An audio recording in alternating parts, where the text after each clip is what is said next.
Пиязды турап аламыз.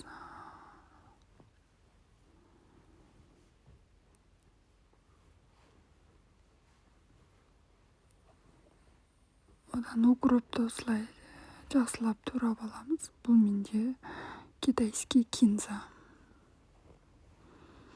Өздеріңіздің қалаған шөптеріңіз қоссаңыздар болады. Одан кейін чеснокты осылай турап аламыз. Суды қайнатып қоямыз лапшаға. Менде осындай лапша. Одан кейін май құйып,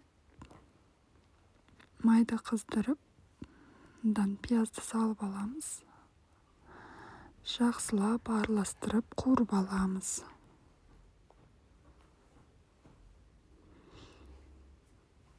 Одан фаршты саламыз. Фаршты әдемілеп жақсылап шашыратып қуырып аласыздар.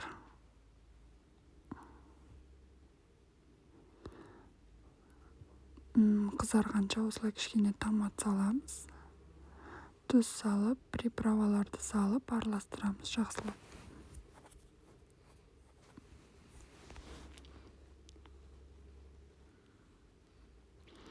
Томатты өздеріңіздің қалауларыңызша қоссаңыздар болады.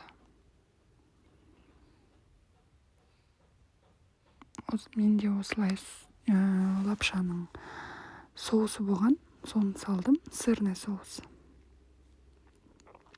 Кішкене су құйдым, чеснок салдым, жақсылап араластырып аламыз.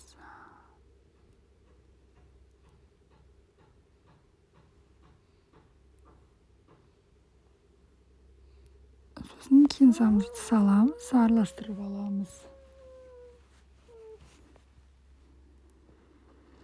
Осылай астын басып, бетін жауып, мен астын кішкене су құйдым, өйткені асты жабысып жатыр. Осылай суымызға тұз сеуіп аламыз. Тұз салып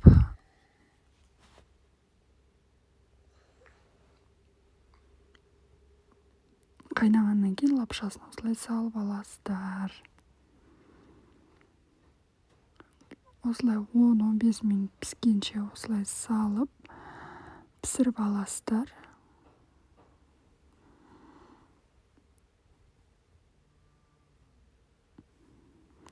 Одан кейін бір-біріне жабысқанмас кішкене суынан алып, мен осылай араластырып алдым.